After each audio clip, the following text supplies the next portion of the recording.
Good afternoon guys. Welcome sa aking vlog dito sa ating Eric Oralio Moto Vlog. Okay guys, ang ituturo ko sa inyo ay tungkol sa paglalagay ng langis sa shock absorber at kung paano ito gagawin. Okay guys, stay tuned lang kayo dito sa aking vlog at dito sa aking video at may tuturo ko sa inyo na mas importante.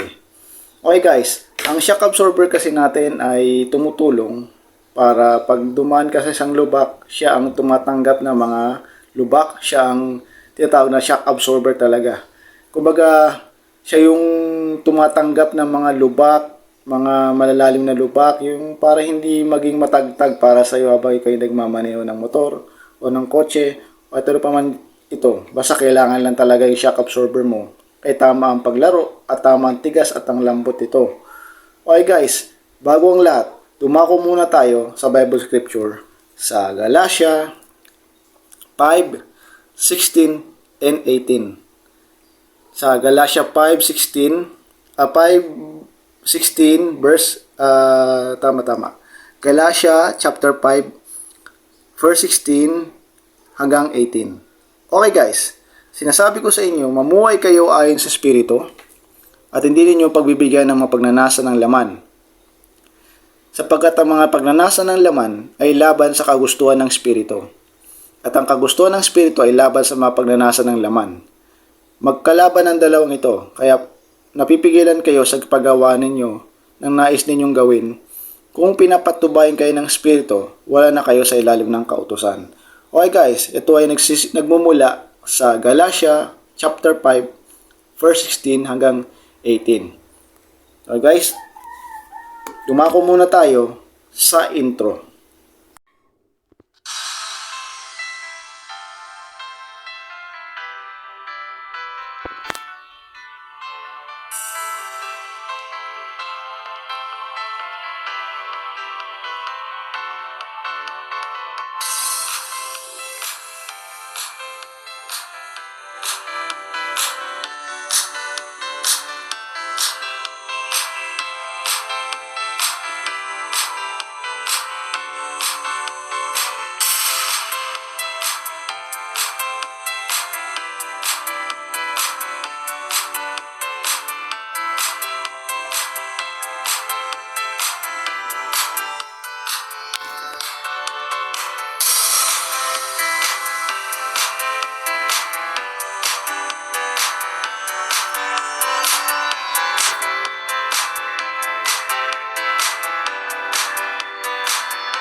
Ito po ang ating gagawin, ang aking motor, ang shock absorber nito. Ito po siya guys. Yan. Pero bago natin gagawin yan, kailangan mo nang baklasin ang mga tornilyo at ang mga flarings. Sundan niyo ako.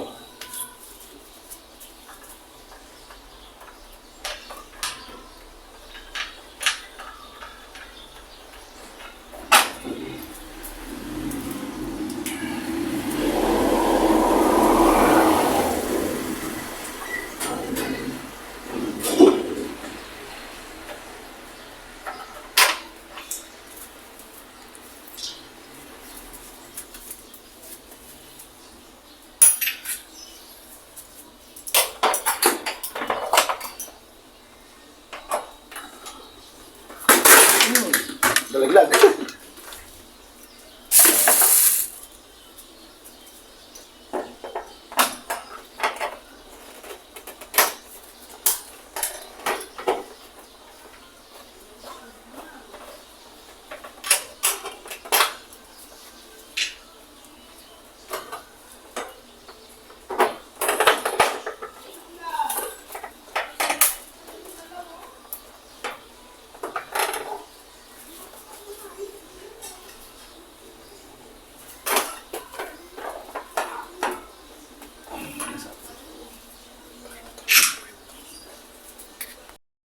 Okay guys, ito yung aking motor, no?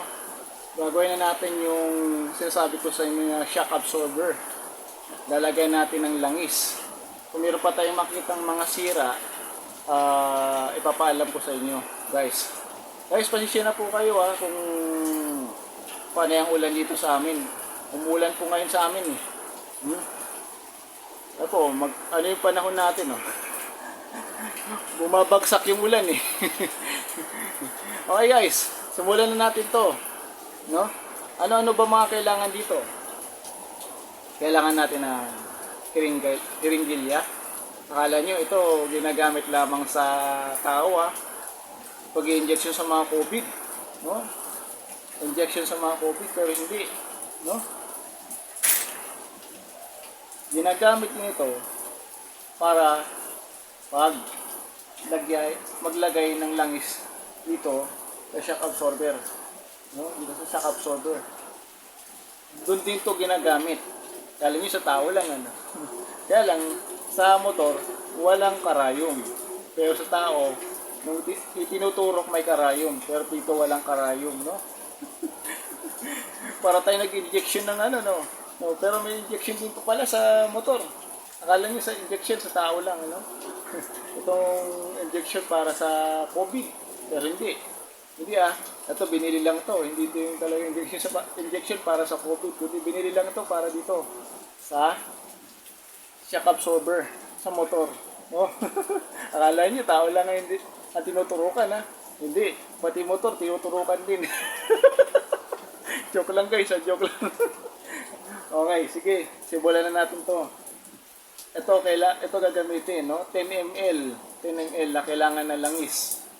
Isang ganito, isang kiringgilya ay 10 ml na kiringgilya. 10 ml na langis na kailangan ilagay dito. Kada 10 ml, kailangan natin mga 50 ml. Then, langis, tuti. Yan. Tuti, no? Tuti, ito yung gamot niya. Gamot. Tuti. Langis. Then, yung mga Allen wrench para dito. Tatakip.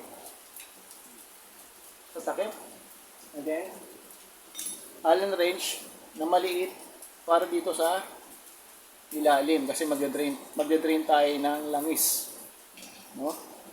Tapos, kailangan natin ng martilyo. Para pagluwag ng mga tornilyo. Then, kailangan natin ng teflon. Kala nyo, sa gripo lang ginagamit to Hindi nyo alam, pwede rin itong gamitin sa shock absorber para maiwasan ng pagtatagas ng langis. No? Okay. Tayo ay magsimula na. Tayo ay magbubaklas muna ng tornilyo dito. Pupukuin. Itong kabila. Ano din ang gagawin dito sa kabila? Dito sa kabila. Dalawin 1 and then 2. Dalawa. 1 and then 2. Okay, sige, simulan natin.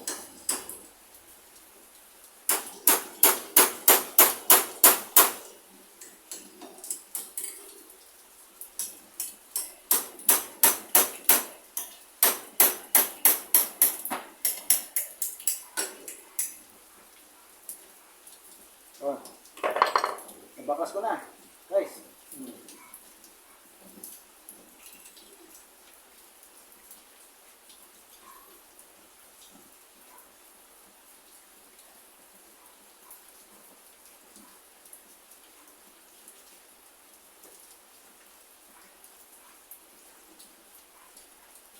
Ito yung takip ng shock.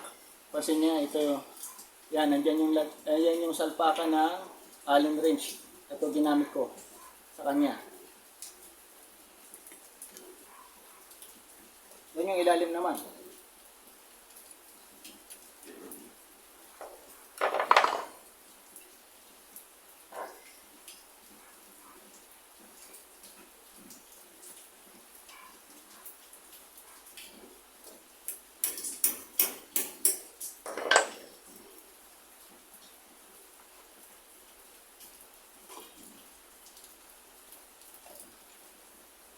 kailangan saluhin natin kasi baka tumulos siya sa ano, sa disc brake.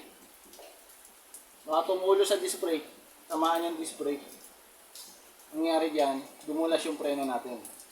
Okay guys?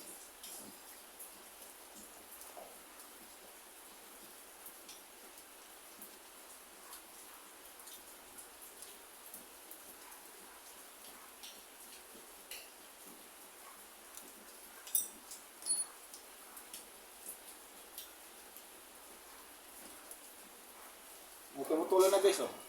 May lumalabas na. May lumalabas na na langis. Ito.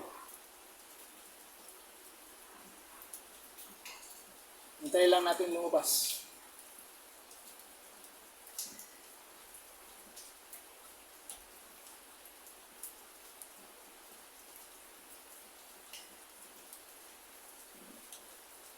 Okay.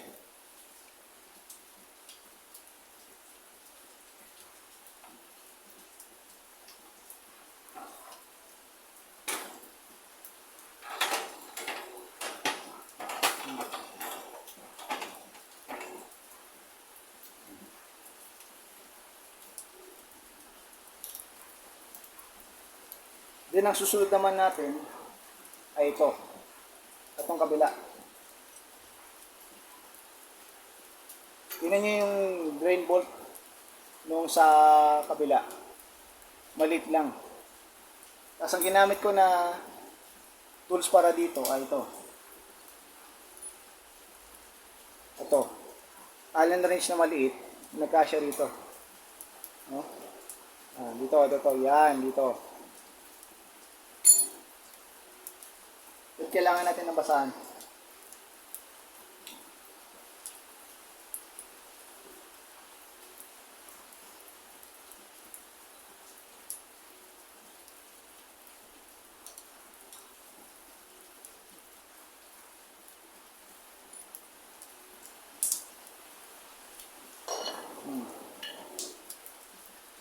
Ito naman kabila.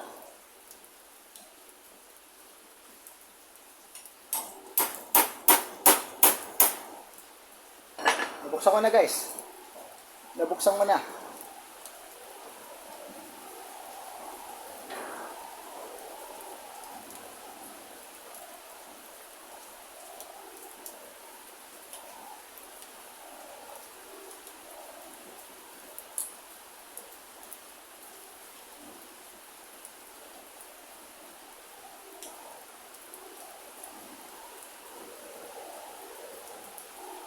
Guys, ito yung takip.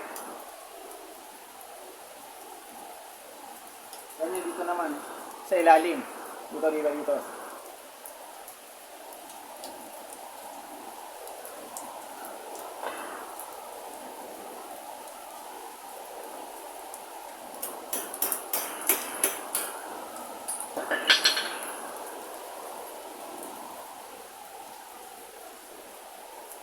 Balikan ko kayo, may kukunin na ako.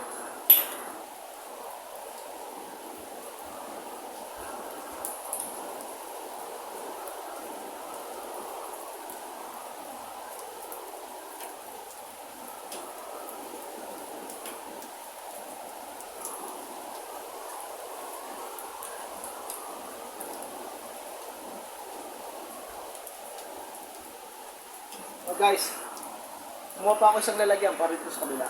Kasi baka tumagas. Kumuha pa ako isang lalagyan para yung tatagas sa langis dito, may labas pupunta dito. Kumuha na rin ako guys ng spring. Baka sakali meron tayong papalitan ng spring dito.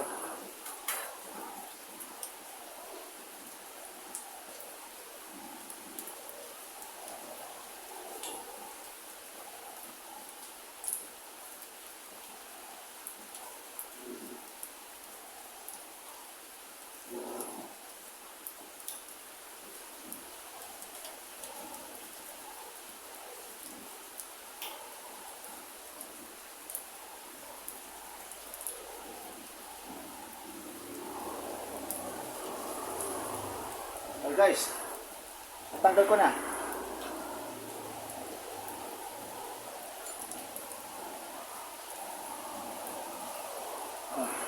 Ito pinunasan ko.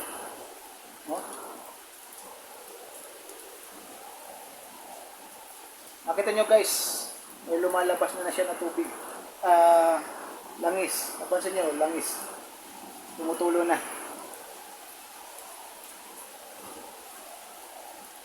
Antay lang natin mag-drain ito.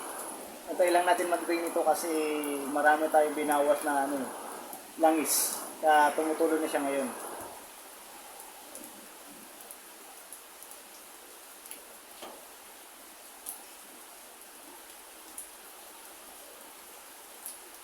Kaya guys, ang dami langis na natatanggal ngayon, ano?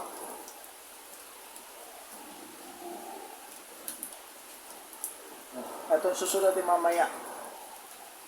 Isang ganito ay 10 ml. Kada ganito 10 ml. So kailangan natin ng 50 ml.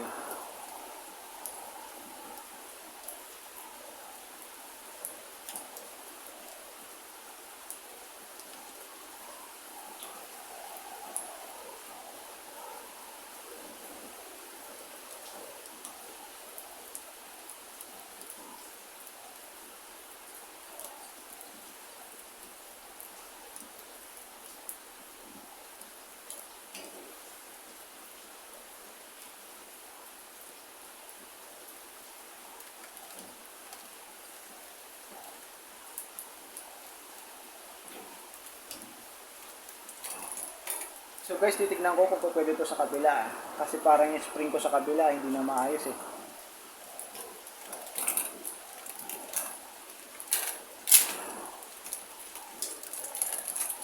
Bago pa yun guys, oh. Bago spring.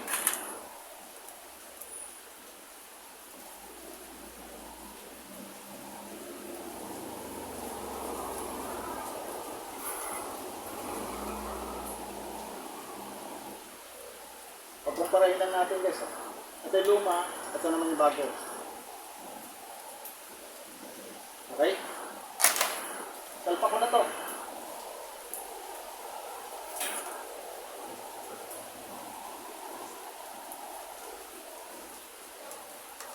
Kaya tayo magpapalit ng ganito kasi parang pakiramdam ko para ako sinasayaw ng motor ko. Parang hindi maayos yung takbo ko eh kasi ito parang sirano. Mahina na yung guma, mahina na yung spring na ito eh. Okay. So ang gagawin natin dito ay lilinisin mo muna bago kabit.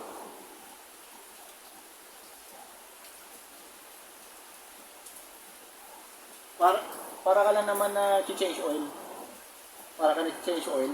Then sa change oil kasi yung ilalim na drain bolt tinatanggal. Ito naman tinatanggal yung ilalim tornilyo.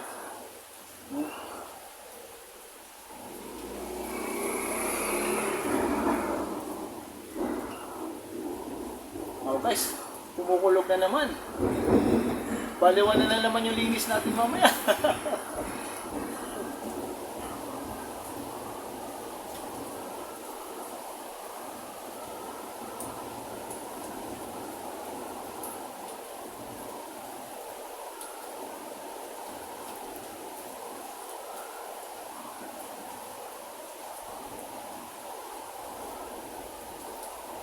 Sabi ko sa inyo, bibihira akong maglinis ng motor pag ito umuulan eh. Umuulan na naman eh. Lakas ng ulan.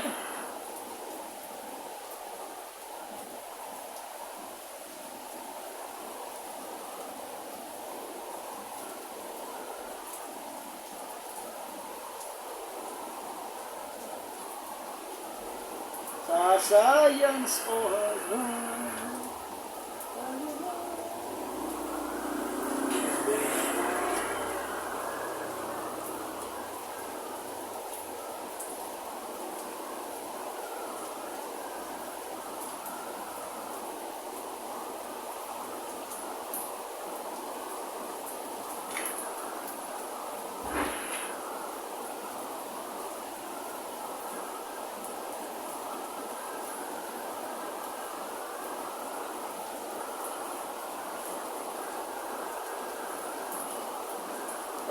Lilinisin lang natin at medyo madumi.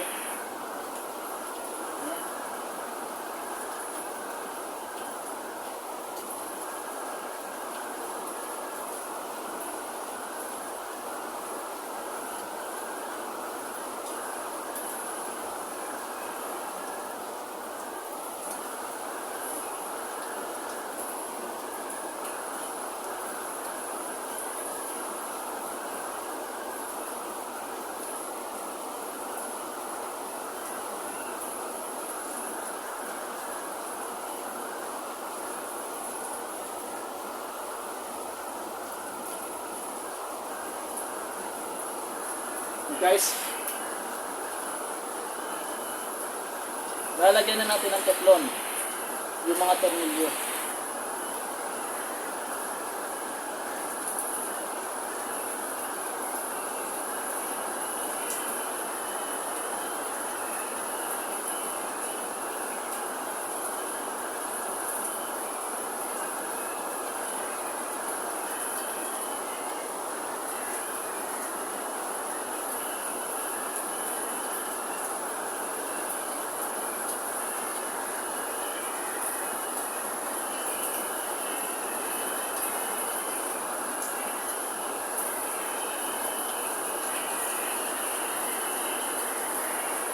May teflon na yan ha, may teflon.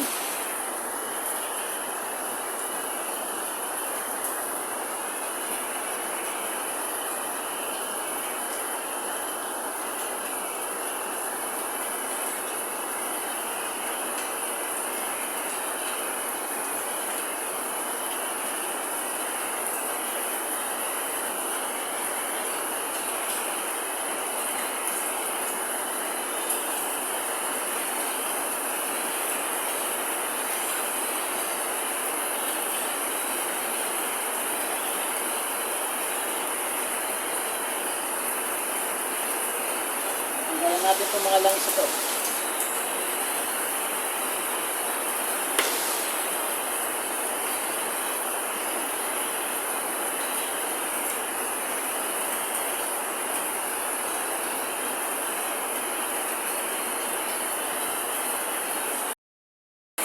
Kung nilagyan natin ng teflon nito, nilagyan natin ng teflon nito. Dito naman ang lalagyan ng teflon natin. Ito. Lalagyan natin siya ng teflon. Ito.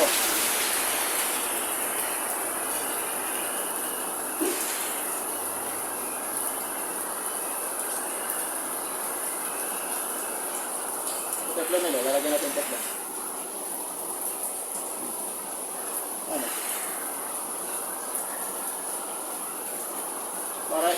Para umayos yung kanyang para hindi tumagas yung mga langis. Yung langis hindi tumagas. Kaya ganito ang gagawin natin, guys. Lalagyan natin ng teflon.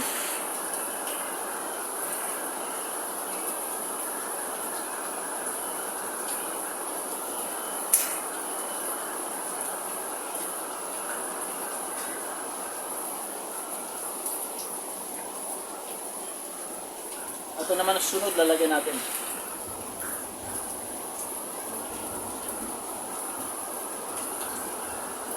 Kasi kayo hindi na.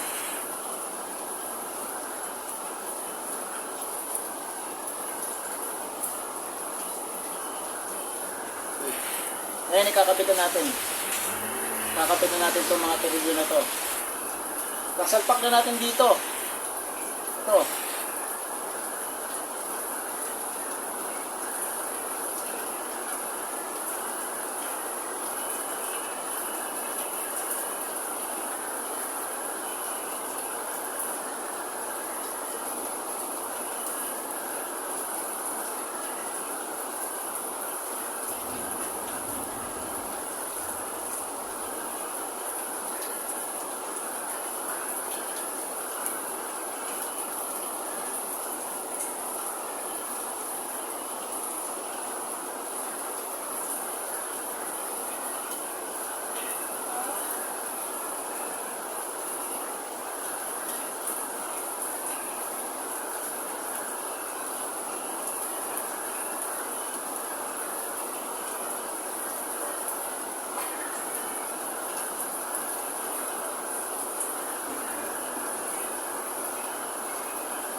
Okay.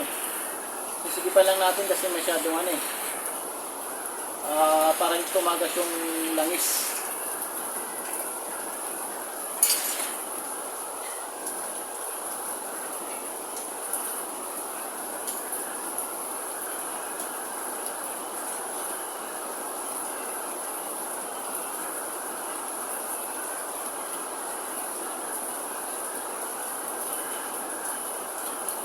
Pupukin natin guys.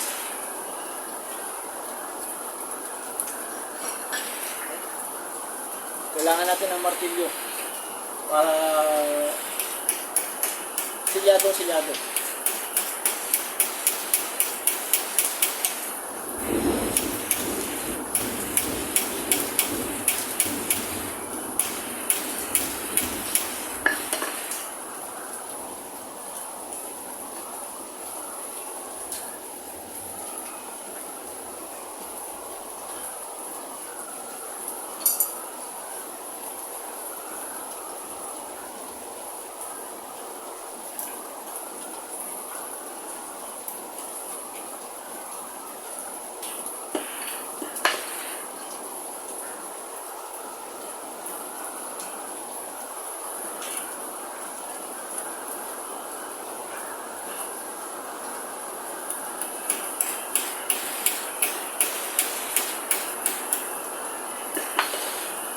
Okay.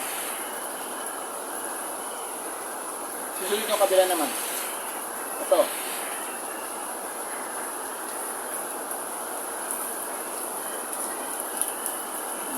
Kabila naman.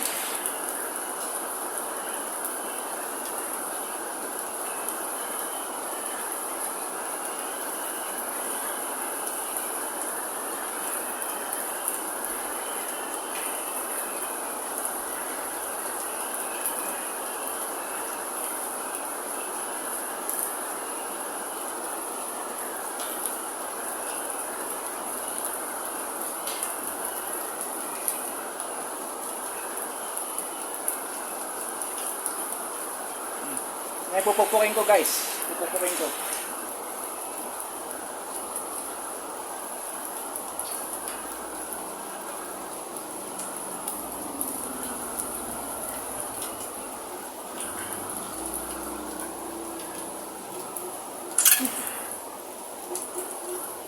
Ang hirap. Di bale, okay lang yan.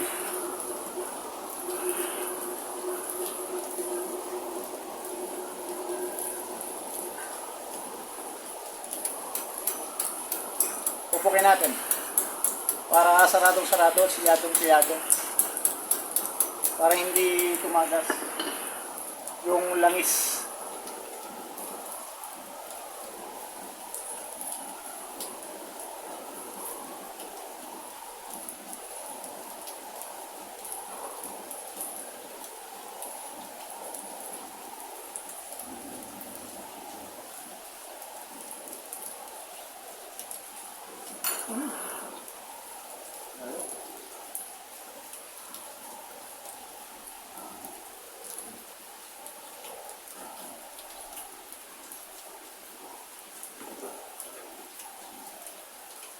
Kailangan na tayo nito. Hindi ko ito nabalit sa inyo yung long nose. Ginagamit din yung long nose pang higpit. Yan ito guys, so papakita ko sa inyo.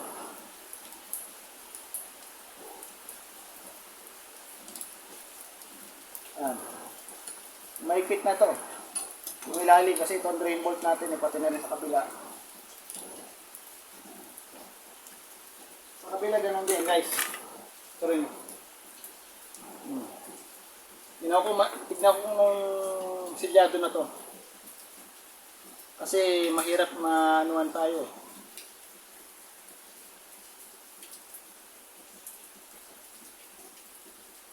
Kasi matagasan tayo ng langis. Wala ulit.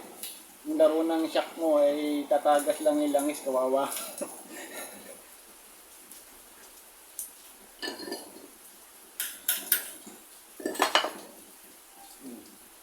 Yan. Mano na to. Silyadong to. Ngayon ang gagawin natin guys. Ito naman. 10 ml. Another 10 ml then 50 ml.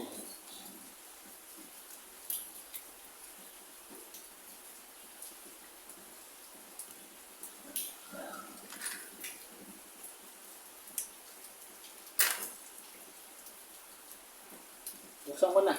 Para sa inyo. Ang isang hiringgilya, ay naglalaman ng 10 ml na laman, no? Kaya magbibilang tayo ng mga tig 10 hanggang sa maging 50. Ay guys, subukan natin. So, ay guys, pakita ko sa inyo. May laman na yan, ha.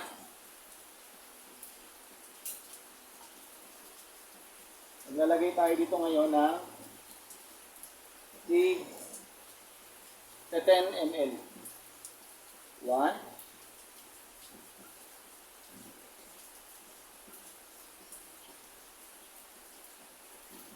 2,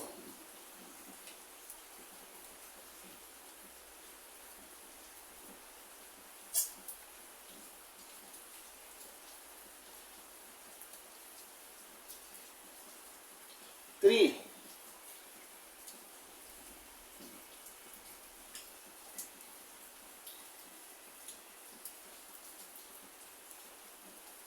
4,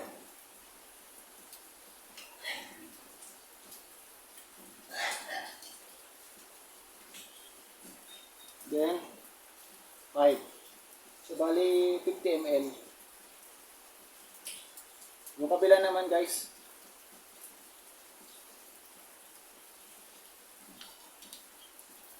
Ito naman, guys, oh. Yung kabila, lalagyan natin.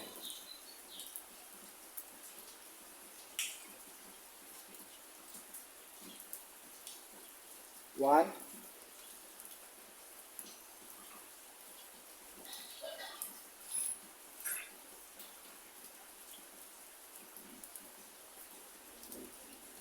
two,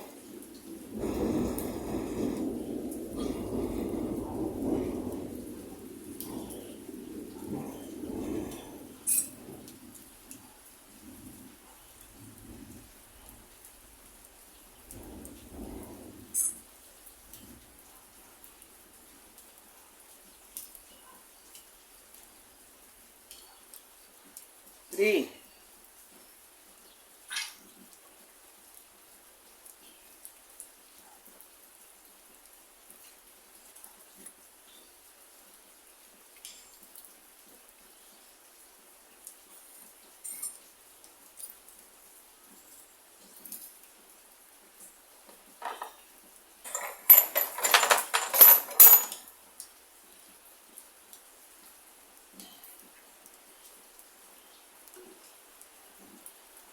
tatlo na po yung tatlo.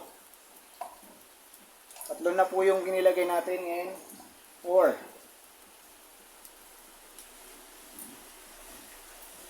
Then another 1, 5. Then yung kalahati.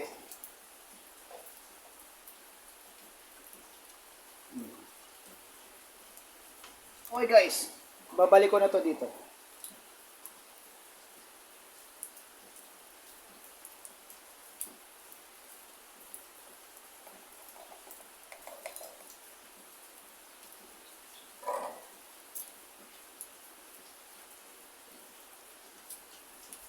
Then, tatakpan na natin.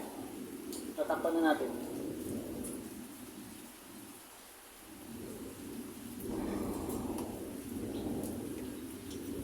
Ang susunod natin gagawin, tatakip na natin to. Tatakipan natin tong takip ng shock absorber. Mamaya ite-testing natin para malaman natin kung okay yung takbo niya.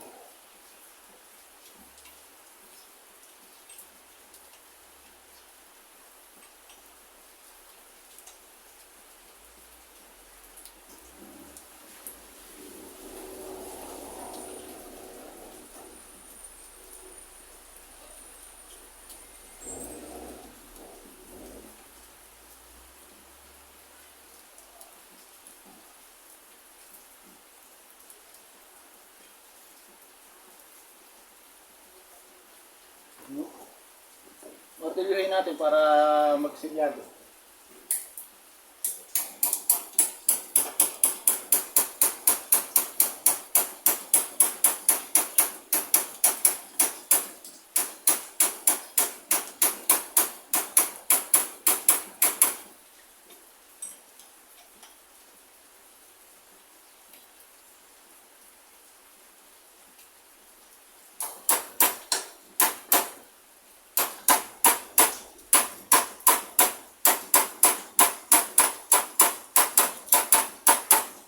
Okay, tinapan na natin. Ito namang isa, meron din. Ito, isa naman. Dito sa kabila.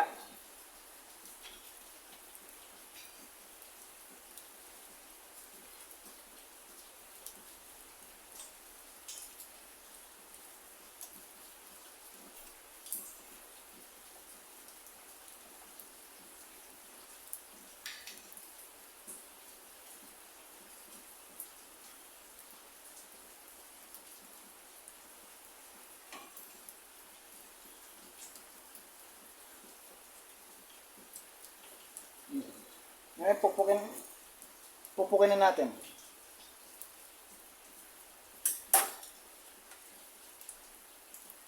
Para mag-isilyado siya at hindi tumagas yung langis.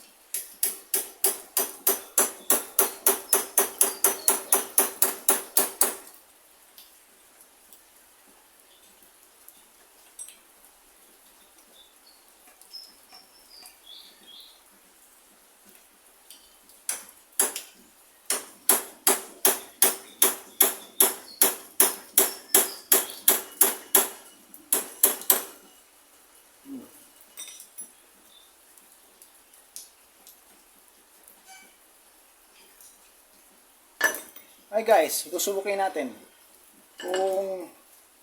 kung maganda ba yung talon.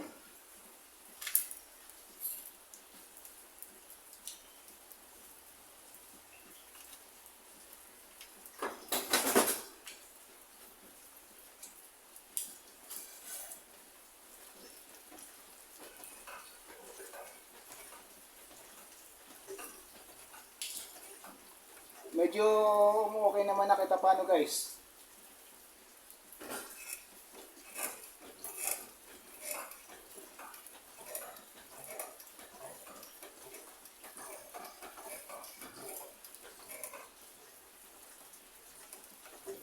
May talon, ano?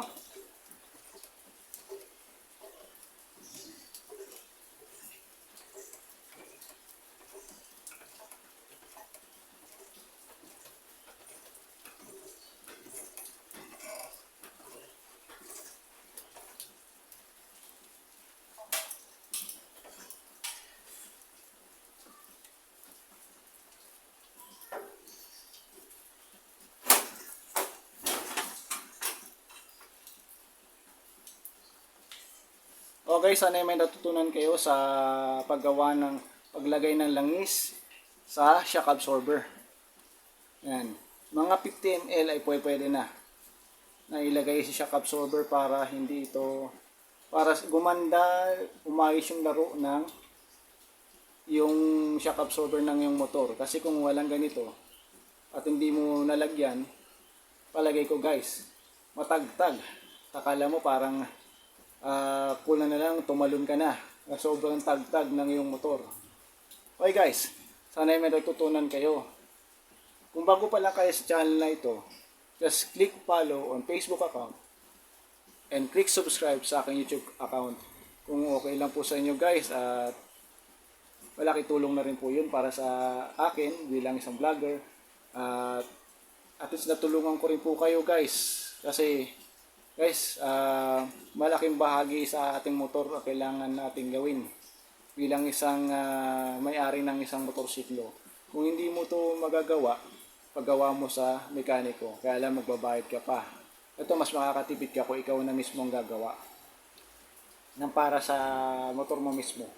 Okay guys, sana may natutunan kayo at naging na-bless kayo sa mga itinuro ko. Pasensya na po kayo kung ngayon po ay kung naiinip kayo sobrang haba, no?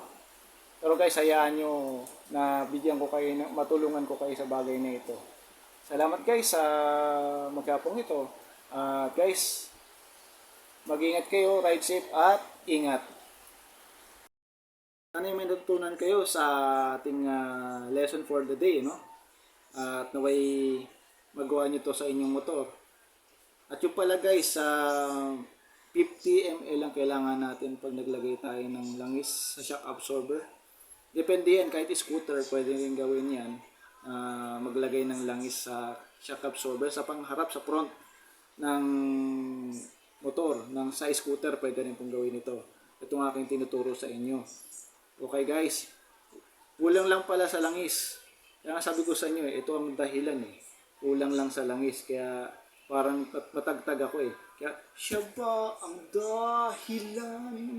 Kaya ako ngayon iniwan.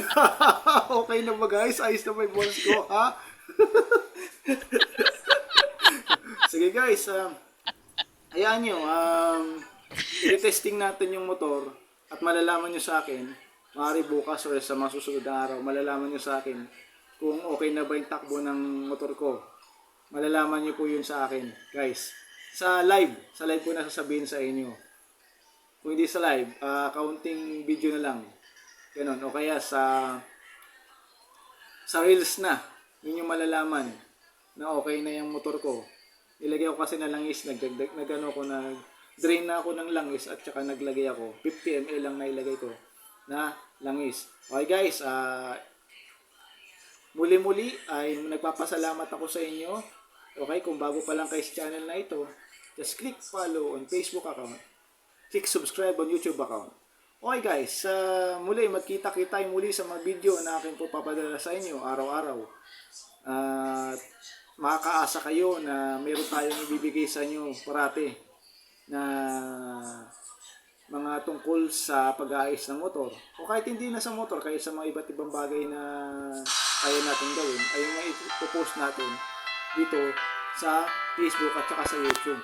Okay guys, mag-ingat kayo. God bless, ride safe at ingat.